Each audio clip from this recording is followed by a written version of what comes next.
Doutor em Educação e doutor em História e professor do Instituto de Educação da Universidade de Lisboa, em Portugal, Antônio Nova veio ao Brasil conversar com professores da Rede Pública de Ensino do Rio de Janeiro sobre aprendizagem e formação de professores. Autor de diversos livros sobre o assunto, Antônio Nova acredita que a formação de professores passa pela experimentação, pela inovação e por novos modelos de processos pedagógicos. E é com ele que eu converso agora. Professor, quais são os principais desafios da formação de professores na atualidade?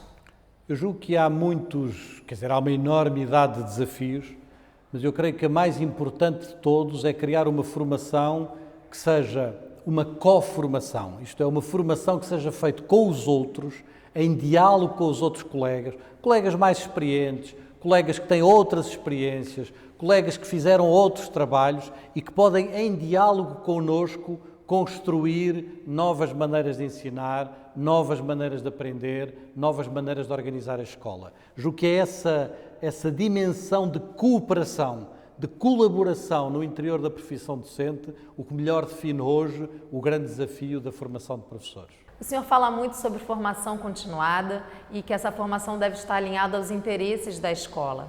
Como articular, então, a formação de professores na universidade com os interesses da escola? É o grande debate em todo o mundo hoje em dia.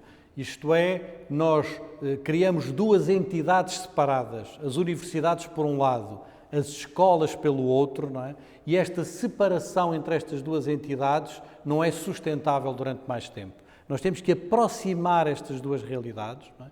E perceber que se não houver aqui quase que um terceiro espaço, uma ligação entre estes dois mundos, entre estes dois universos, não é possível ter a formação de um professor de qualidade.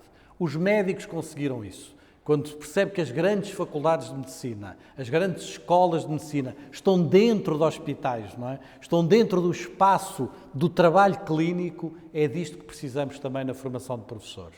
E para isso precisamos de escolas que estejam bem dotadas, escolas onde se faça pesquisa, escolas onde se faça formação, escolas que sejam elas próprias um lugar de reflexão, um lugar de inovação. Agora, as políticas públicas também devem acompanhar essas mudanças, né? Porque a formação de professores também tem que estar incluída em políticas públicas de educação, né?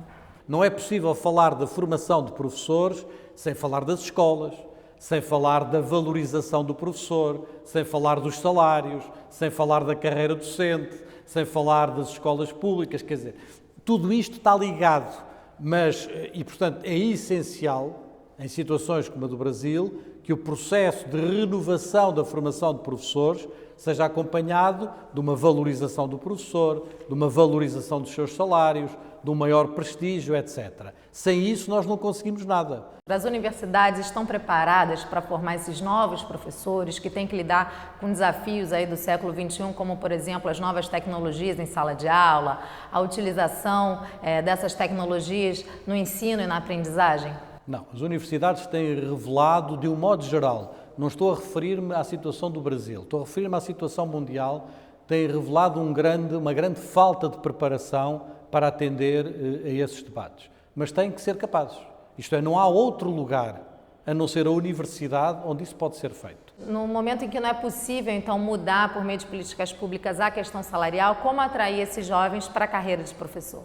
Eu julgo que muitos dos projetos que eu tenho visto no Brasil, não é? De valorização do professorado, do piso salarial, do reforço desse piso salarial, da tentativa de, a prazo de alguns anos, consagrar 10% dos recursos do PIB para a educação, de fazer todo um reforço nessa área, eu acho que são iniciativas boas e positivas. Agora é preciso concretizá-las, é preciso que elas não sejam apenas uma intenção, que elas sejam uma concretização. Na Europa, eu digo isto muitas vezes aos meus colegas, e as pessoas até acham que se calhar não é bem verdade, mas um professor da educação infantil na rede pública tem um salário praticamente idêntico a um professor universitário. Não há grande diferença, não é? Ora, aqui no Brasil essa diferença é enorme, não é? E, portanto, isto não é sustentável, não é? Não é sustentável. Nós temos que fazer todo um processo, que é um processo longo, é um processo difícil, mas é um processo que exige muita capacidade política, muita capacidade social, muita compreensão da sociedade é central. Vai demorar tempo, vai certamente demorar tempo, mas tem-se a noção que o Brasil adquiriu essa consciência, não é? Agora, passar da consciência à ação é mais difícil, mas há de chegar.